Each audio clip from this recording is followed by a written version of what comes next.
Ethan's seemingly perfect life unravels when he discovers his wife's shocking infidelity with someone he trusted the most, igniting a web of betrayal, lies, and hidden agendas.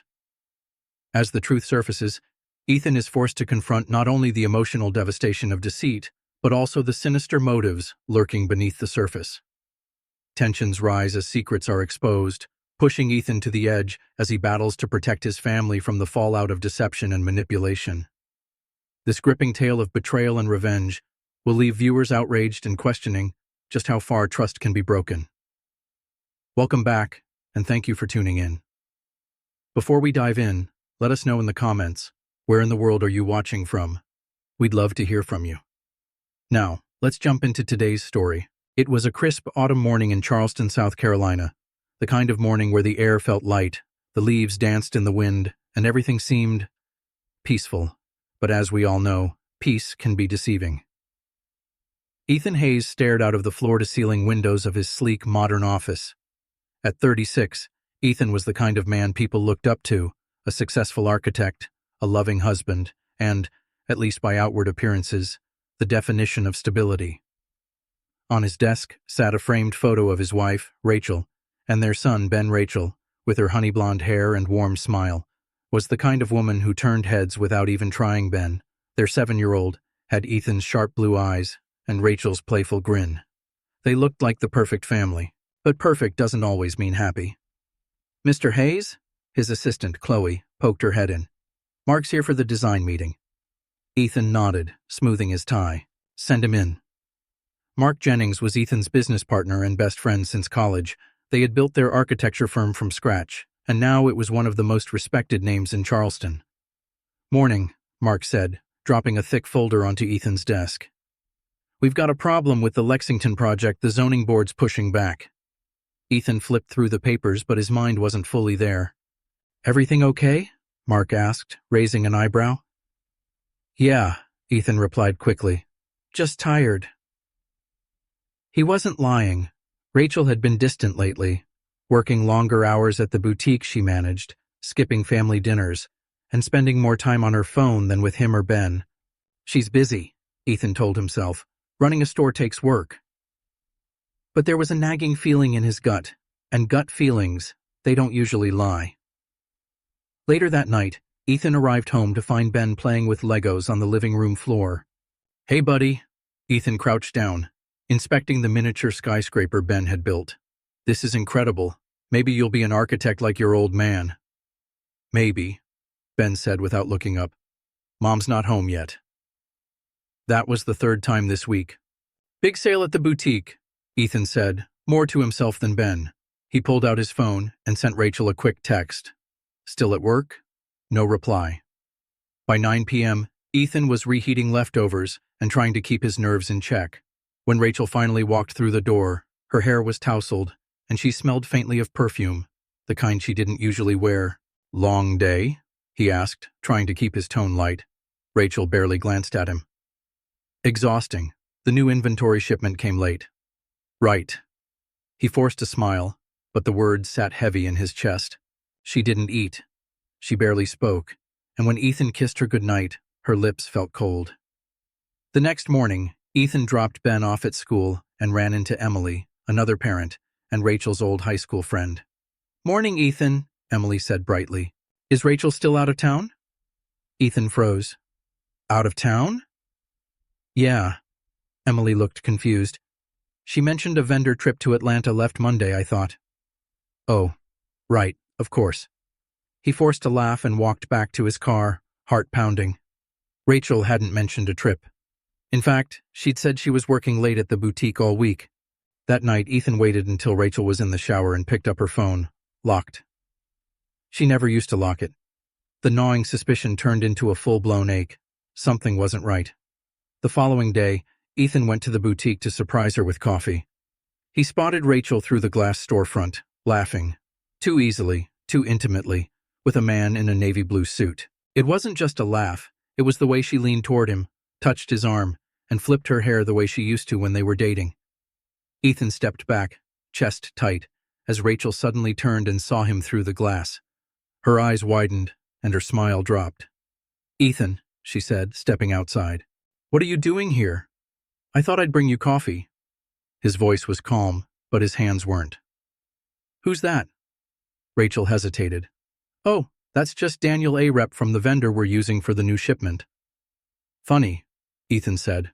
Emily mentioned you were in Atlanta this week for that. Her face paled. Plans changed last minute. Lies. The air between them thickened. Look, I need to get back inside. Rachel kissed his cheek, too quickly, and disappeared into the store. Ethan stood there, coffee cooling in his hand. That night, Rachel was all smiles at dinner, asking Ben about school and making jokes as if nothing had happened. But Ethan wasn't fooled. He waited until she was asleep and grabbed her phone again. Locked. This time, though, he noticed the reflection of her passcode in the mirror earlier. He tried it. It opened, and there it was. Text from Daniel. Can't wait to see you again. Last night was amazing, miss you already. His stomach dropped. Ethan scrolled further, his hands shaking. Photos, reservations, hotel confirmations. 3 months' worth. He shut the phone, his breath coming fast. The perfect marriage. It was a lie. But Ethan wasn't the kind of man who folded under pressure. He was the kind of man who built things, and if he had to, he'd tear this down brick by brick before he let someone else destroy it. Ethan barely slept that night. Every time he closed his eyes, all he could see was Rachel's smile. Only now it wasn't for him. It was for Daniel, the man in the navy blue suit. By the time morning arrived, Ethan had made up his mind. He wasn't going to let this slide, not without answers, not without a fight. He dropped Ben off at school, just like always. But instead of heading to the office, he drove straight to the boutique. Rachel looked up from the counter as he walked in. Ethan, what are you doing here? The way her voice wavered told him she already knew why he was there. We need to talk. Now? She glanced at her watch.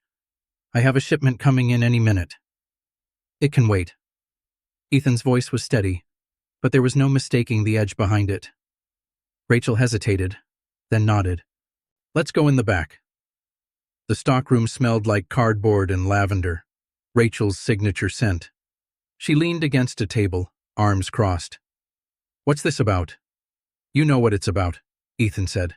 Daniel. Rachel flinched, and for a second, Ethan thought she might try to deny it. But then her shoulders sagged. It's not what you think. Not what I think.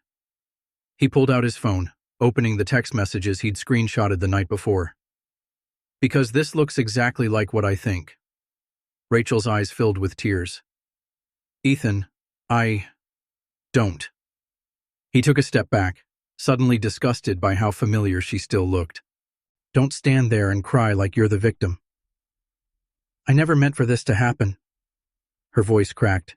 It started as work, and then what you just fell into bed with him. Rachel wiped her eyes, but the tears kept coming. You don't understand, Ethan.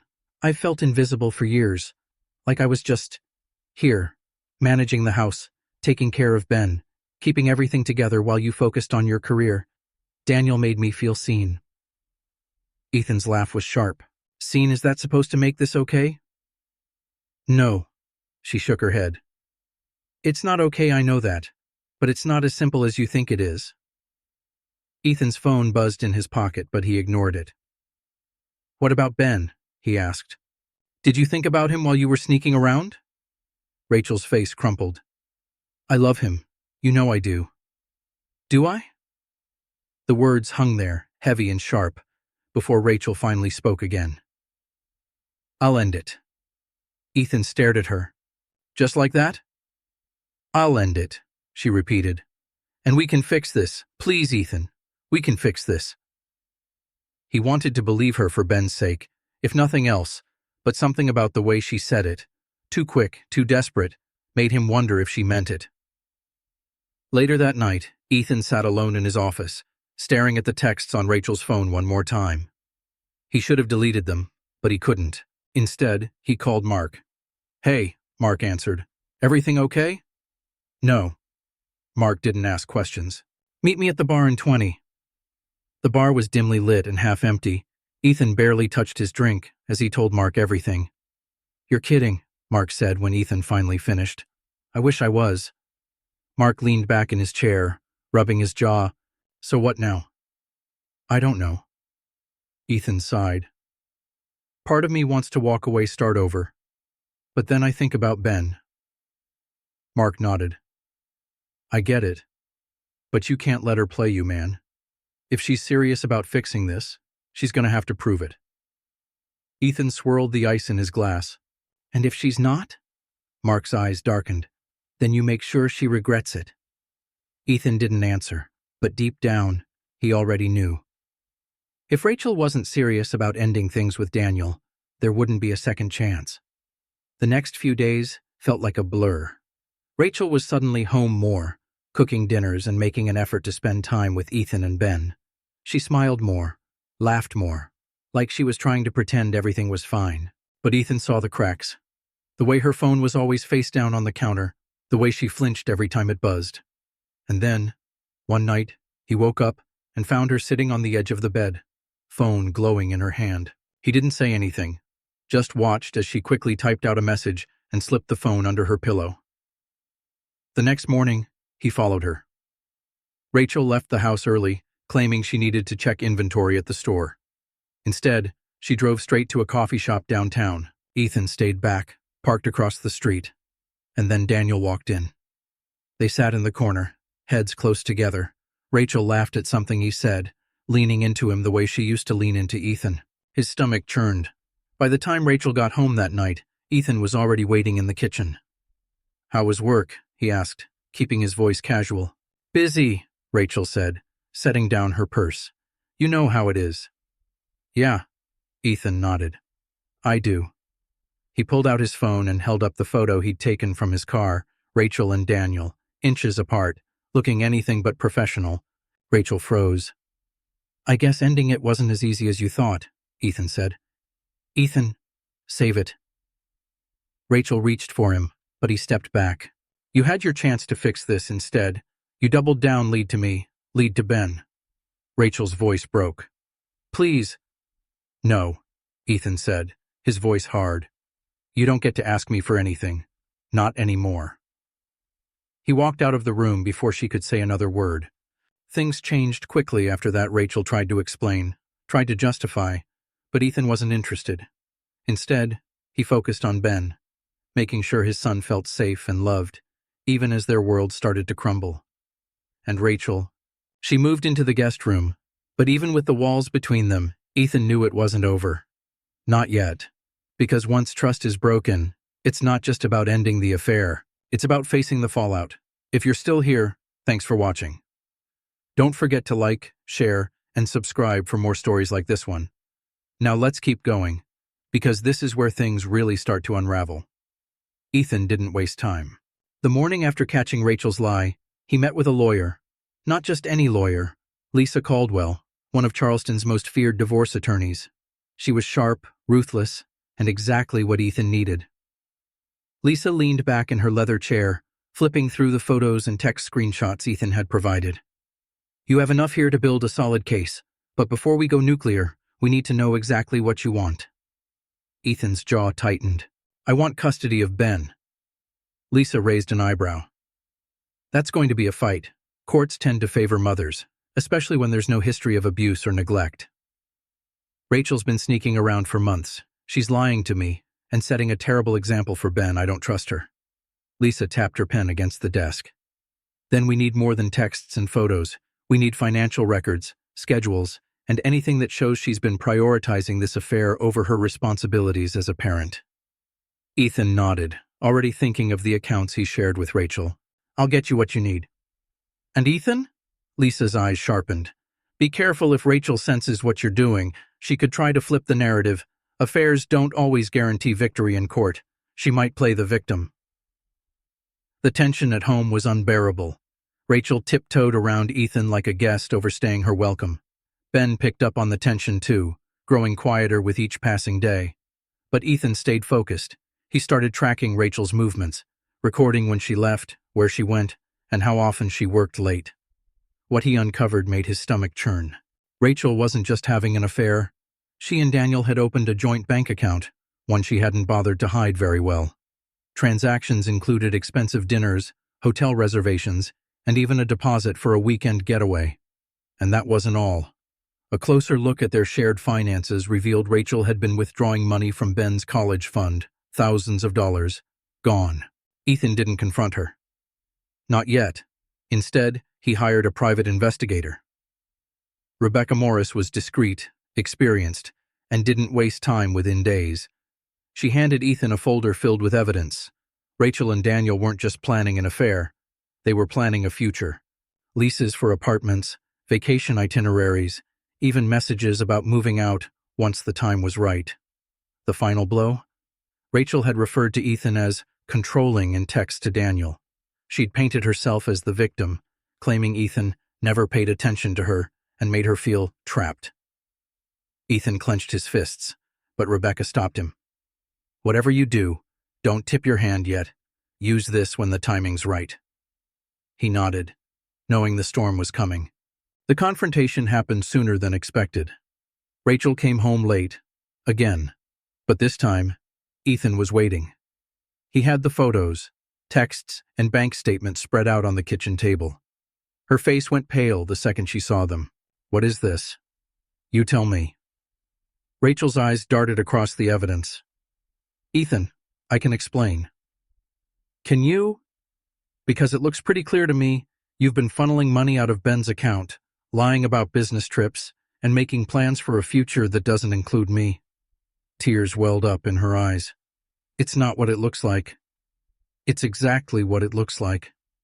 Rachel dropped into a chair, burying her face in her hands. "I messed up, I know I did.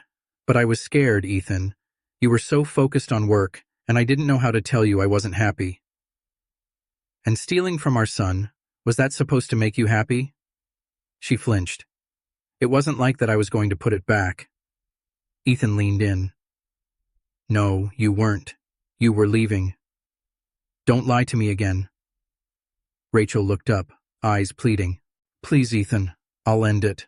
I'll fix everything." But Ethan didn't believe her. "You're done, Rachel. I've already talked to a lawyer." Her mouth fell open. "You what?" "Ben stays with me."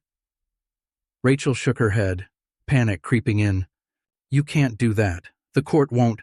"They will when they see this." He gestured to the table. "I'm done playing nice, you made your choice." Rachel didn't go quietly. Over the next few weeks, the house turned into a battlefield. She swung between apologizing and accusing, trying to guilt Ethan into dropping the case. "You're tearing this family apart," she shouted one night. "No, Rachel," Ethan fired back. "You did that the second you let Daniel into our lives." She tried to use Ben, too, playing the perfect mom in front of him, baking cookies and helping with homework like nothing had happened. But Ben wasn't blind. One night, Ethan found him crying in his room. "Hey, buddy, what's wrong?" "Is it my fault?" Ben sniffled. "Are you and Mom fighting because of me?" Ethan's heart broke. He pulled Ben into his arms. "No, buddy, this isn't your fault, not even a little." "But I heard Mom say she was leaving." Ethan swallowed hard. "Sometimes grown-ups make bad choices, but I promise you this, you're not going anywhere, I'll make sure of it." The custody battle began, and Rachel came out swinging. She painted Ethan as emotionally unavailable and accused him of prioritizing work over family. But Lisa didn't let her off easy. She presented the financial records, the text messages, and the evidence of Rachel's affair. The turning point came when Rebecca testified. She detailed Rachel's movements, her meetings with Daniel, and the joint accounts they had set up behind Ethan's back. Rachel tried to defend herself, but it was too late. The damage was done. In the end, the judge granted Ethan primary custody. Rachel got visitation rights, but under strict supervision. It wasn't the outcome Rachel had expected or wanted. And Ethan, he should have felt victorious. But as he sat in the empty house, surrounded by echoes of the life he thought he had, all he felt was hollow. Rachel moved out the following week, leaving behind a trail of empty drawers and broken promises. Ethan focused on rebuilding, for himself and for Ben. But the scars remained. Late at night, when the house was quiet, he'd catch himself scrolling through old photos, smiling faces, happy moments. And he'd wonder, was any of it real? If you're still with us, don't forget to like, share, and subscribe for more stories like this one. And let us know in the comments, what would you have done in Ethan's shoes? The weeks after the court ruling felt like a whirlwind. Rachel was furious about losing primary custody, and she didn't hide it. She started showing up late for visitations, nitpicking every little thing Ethan did, and even tried to accuse him of alienating Ben. But Ethan held his ground. He documented everything, missed pickups, canceled plans, and every time Rachel put her needs above Ben's. It wasn't about revenge anymore. It was about protecting his son. Still, Rachel wasn't the only one struggling.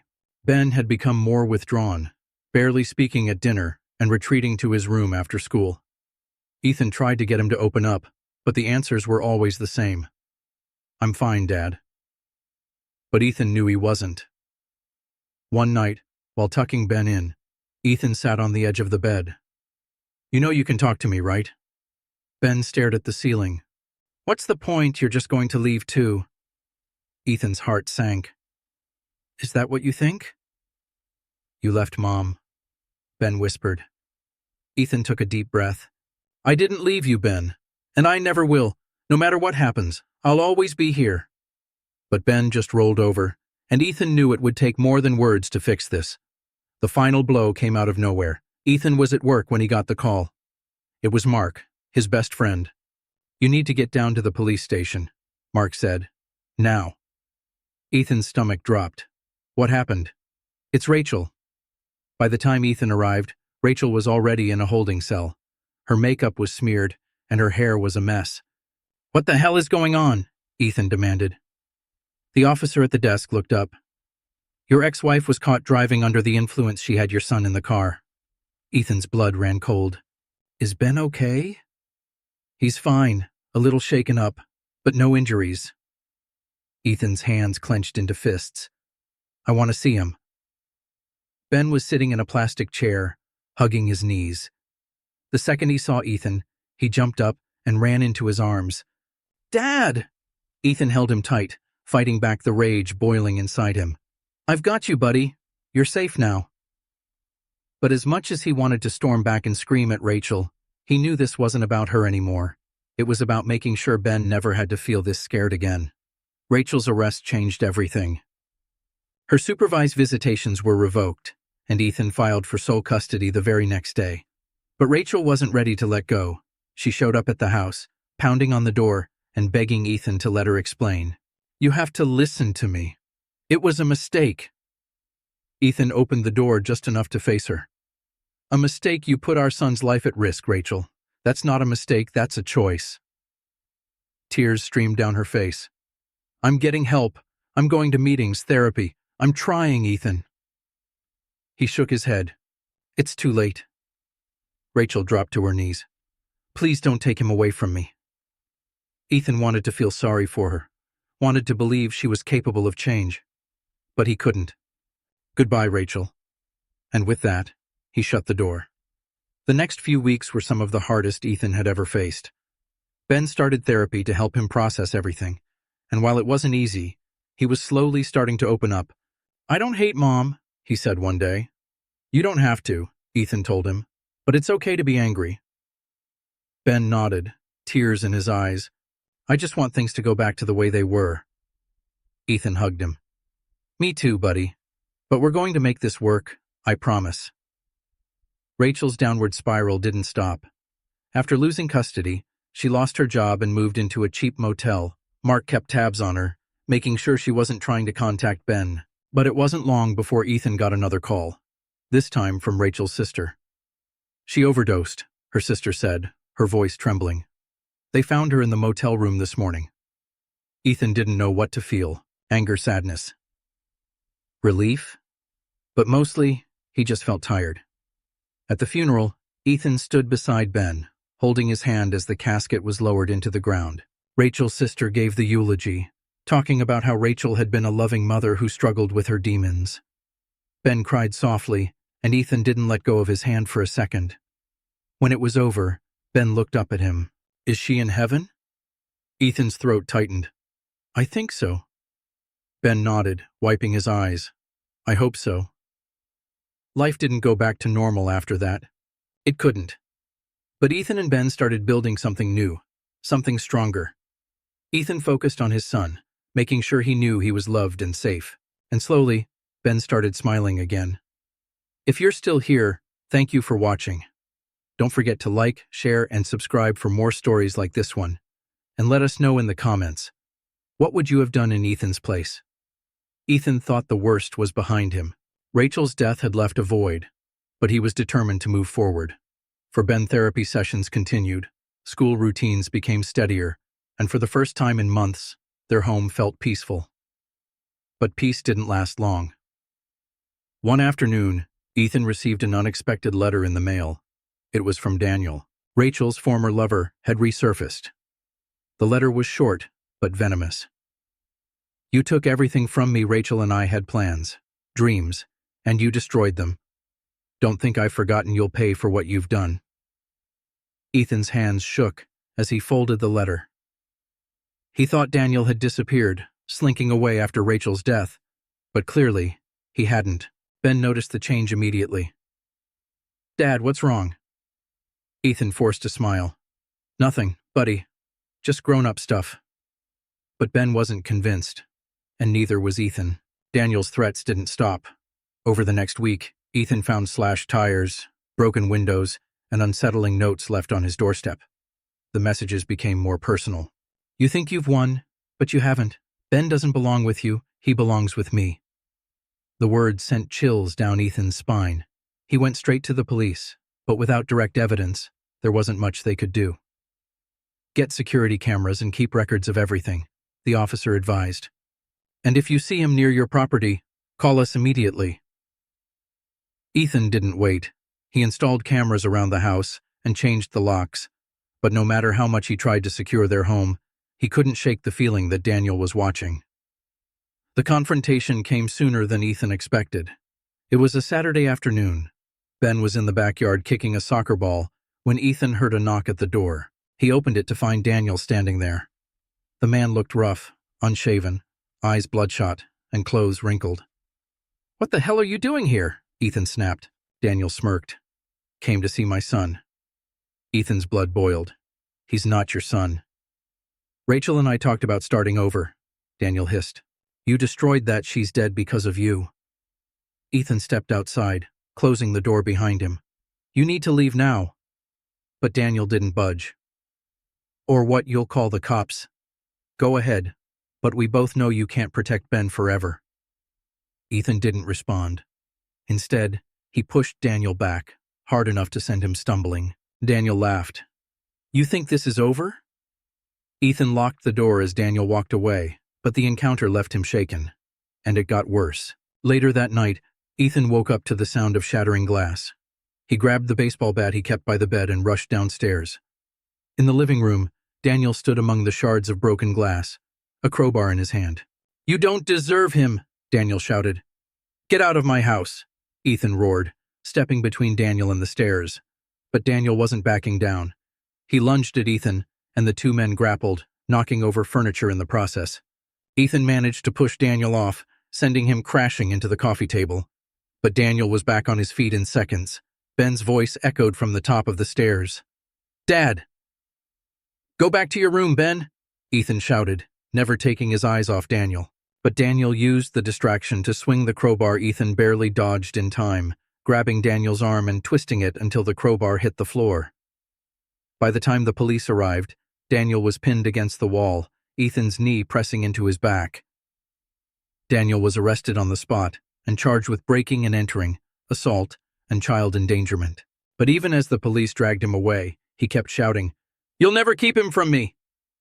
Ben ran into Ethan's arms, sobbing. I was so scared. Ethan hugged him tightly. It's over, buddy. He's gone. But deep down, Ethan knew it wasn't over. Not yet. The weeks that followed were a blur of court dates and paperwork. Daniel tried to claim he was Ben's rightful guardian, using his relationship with Rachel as justification. But Ethan's lawyer tore his arguments apart. Daniel had no legal claim, no parental rights, and no case. The judge didn't just deny Daniel's request. He issued a permanent restraining order. It should have felt like a victory, but Ethan couldn't shake the weight of everything that had happened. Ben had nightmares for weeks. He woke up screaming, terrified that Daniel was coming back. Ethan slept on the floor of Ben's room, holding his hand until he fell asleep again. One night, as Ethan tucked Ben in, his son looked up at him with wide eyes. "Are we safe now, Dad?" Ethan squeezed his hand. "Yeah, buddy. We're safe." But even as he said the words, he wasn't sure if he believed them. If you're still watching, don't forget to like, share, and subscribe for more stories like this one. And tell us in the comments, what would you have done if you were in Ethan's shoes? The weeks after Daniel's arrest should have brought relief, but Ethan couldn't shake the tension in his chest. Ben was still waking up in the middle of the night, screaming and crying about Daniel breaking in again. Every shadow in the house felt like a threat. Every creak of the floorboards made Ethan reach for the bat by his bed. He tried to keep things normal, morning pancakes, soccer practice, movie nights, but the fear lingered, and Ben felt it too. One night, after another nightmare, Ben finally said it. "Dad, what if he comes back?" Ethan knelt beside his son's bed and cupped his face.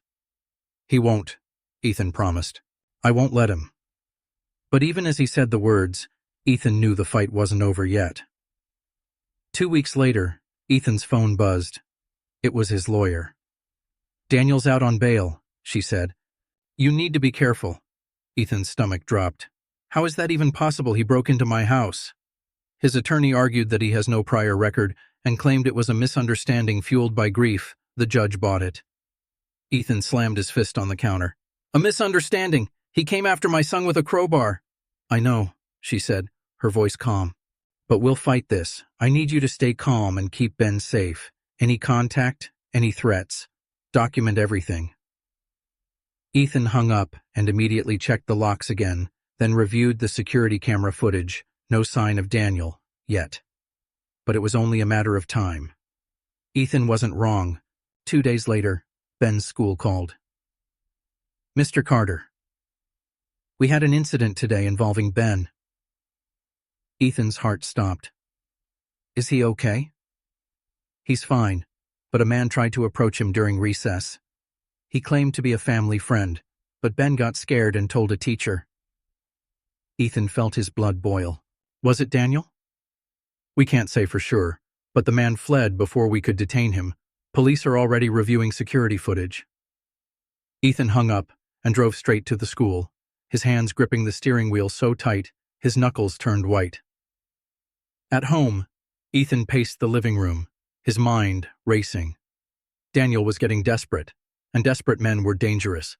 The restraining order clearly meant nothing to him. That night, Ethan sat down with Ben. "Buddy, I need you to listen carefully," Ethan said.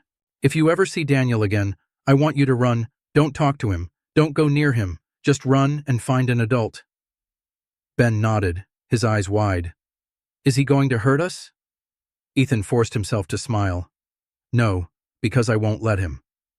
But inside, Ethan was terrified. The breaking point came 3 nights later. It was just after midnight when Ethan heard the front door creak. He grabbed the bat and crept downstairs, his pulse pounding in his ears. And there he was, Daniel standing in the living room, staring at a photo of Ben on the mantel.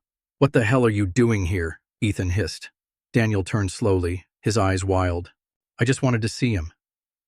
"You need to leave now." Daniel didn't move. "He should have been mine, Rachel and I. She loved me, not you." Ethan tightened his grip on the bat. "Rachel's gone. Daniel and Ben is my son, not yours." Daniel's face twisted with rage. "You don't deserve him." And then he lunged. Ethan barely had time to swing the bat before Daniel tackled him to the ground. The 2 men wrestled, knocking over furniture and breaking lamps. Ethan managed to land a punch, but Daniel was relentless, grabbing a shard of broken glass and slashing at Ethan's arm. Pain shot through him, but he didn't stop. He couldn't stop. "Dad!" Ben's voice echoed from the stairs. "Get back upstairs!" Ethan yelled, using the distraction to throw Daniel off balance. Daniel stumbled, and Ethan tackled him, pinning him to the ground just as the police burst through the door. Daniel was arrested. Again, but this time there was no bail. The judge denied his release, citing the multiple violations of the restraining order, the break-in, and the attack on Ethan. This time, Daniel wasn't walking free. The aftermath wasn't easy. Ethan's arm needed stitches, and Ben was more shaken than ever. But something shifted that night. Ethan had faced his worst fear, and won. And Ben saw it too. One evening, as Ethan tucked Ben into bed, his son finally smiled. "You're my hero, Dad." Ethan felt the weight lift off his chest. "No, buddy," he said, brushing Ben's hair back. "You're mine. If you've made it this far, thank you for watching. Don't forget to like, share, and subscribe for more incredible stories. And let us know, how would you have handled Daniel's threats? Ethan thought it was finally over. Daniel was behind bars. The restraining order had been enforced, security cameras covered every corner of the house, and Ben finally started sleeping through the night without waking up screaming. But peace is fragile, and Ethan's peace was shattered the moment he got the phone call. It was Detective Harper. "Ethan, I need you to sit down for this," she said, her voice low. Ethan's stomach dropped. "What's wrong?" "There's been a complication with Daniel's case." Ethan gripped the phone tighter. "What kind of complication?" "He escaped." The words hit Ethan like a punch to the gut. "What?" "He was being transported to another facility when the van was ambushed. 2 men posing as guards overpowered the officers. Daniel's missing." Ethan's vision blurred. "How does something like this even happen?" "We don't know yet, but I need you to be prepared. Keep your doors locked and stay somewhere safe. We're doing everything we can to track him down." Ethan hung up, his heart racing. Not again. Ethan didn't waste time. He called Ben's school and arranged for him to stay home. He reinforced the locks, again, and double-checked the security cameras. But it didn't feel like enough. Daniel had proven before that he was willing to cross any line. Now, he was desperate, and desperate men don't stop. The first sign came that night. It was 3 a.m. when Ethan's phone buzzed. He expected another update from the police, but it wasn't. It was a text from an unknown number. "You can't keep him from me forever." Ethan's blood ran cold. He called the police immediately, but there was little they could do. The number was untraceable. "Keep everything locked down," Detective Harper warned. "We'll increase patrols in your area." But Ethan wasn't taking any chances. He pulled Ben out of bed and packed their bags. "We're leaving," he said. Ben's eyes widened. "Where are we going?" "Somewhere safe." Ethan drove through the night, heading to his parents' cabin in the woods, remote, isolated, and far away from anyone who might find them. But as they pulled into the driveway, Ethan noticed something that made his heart stop. The door was open. "Stay in the car," Ethan ordered. Ben clutched his stuffed bear and nodded, tears forming in his eyes. Ethan grabbed the tire iron from the trunk and stepped inside. The cabin was dark, but he could feel it, the presence of someone who didn't belong. Furniture was overturned, drawers were pulled open, and the faint smell of cigarette smoke lingered in the air. And then he saw it. On the kitchen table sat a photograph, Ben's school picture, torn in half. Beneath it, a note. "You can't hide forever." Ethan's heart pounded as he grabbed the picture and ran back to the car. "We're leaving," he said, slamming the door shut. "Dad, what's happening?" Ben asked, his voice shaking. Ethan tried to stay calm, but his hands were trembling. "It's going to be okay, buddy, I promise." But deep down, Ethan knew that promise was getting harder to keep. Ethan drove straight to the nearest police station, where Detective Harper met him. "This ends tonight," Ethan said, showing her the photo and note. Harper nodded. "We'll post officers outside your home and Ethan. Don't let him draw you out." But Ethan had already made up his mind. He wasn't going to wait. He was going to end this himself. That night, Ethan sent Ben to stay with his parents while he prepared. He reinforced the doors and windows. He set up traps, fishing lines tied to bells, broken glass scattered near entry points, and the baseball bat by his side. Then he waited. Hours passed, and the house was silent, until it wasn't. A creak from the back door made Ethan's pulse spike. He grabbed the bat and crept down the hall. Footsteps echoed on the hardwood floor. Ethan tightened his grip, his breath shallow.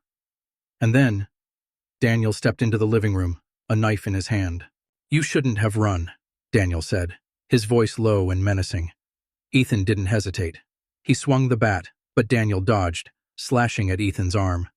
Blood soaked through his sleeve, but he didn't stop. Ethan tackled Daniel, slamming him into the wall. The knife fell to the ground, and the two men wrestled for control.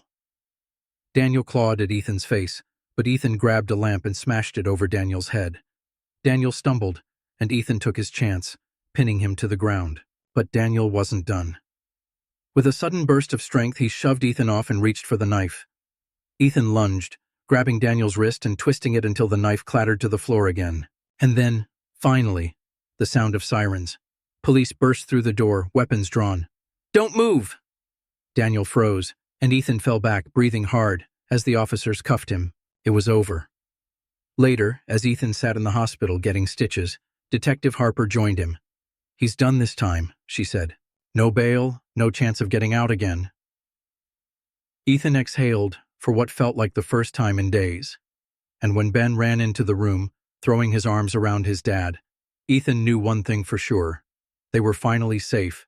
If you've made it this far, don't forget to like, share, and subscribe for more stories like this one, and let us know in the comments, what would you have done in Ethan's shoes? The chaos had finally ended, but for Ethan, the scars would linger.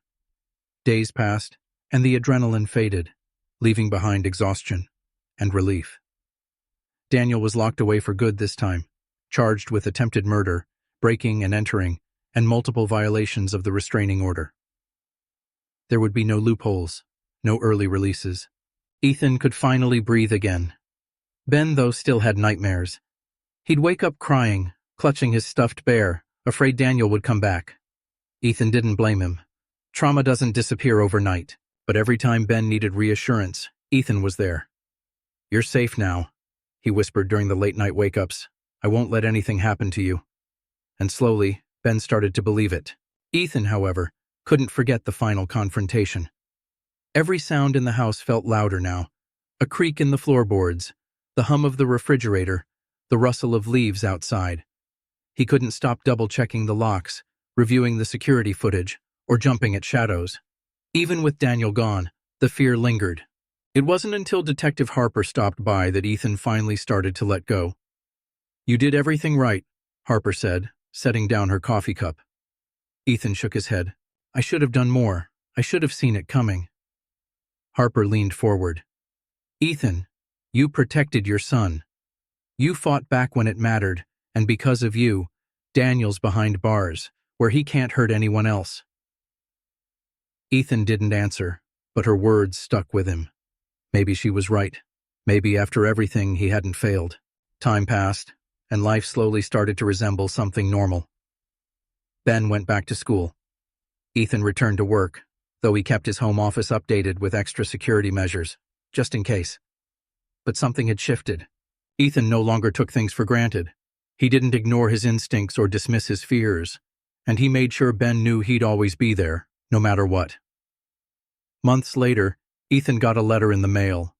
It was from Daniel. His hands trembled as he opened it. "You may have won this time, but I'll always be watching." Ethan's heart pounded.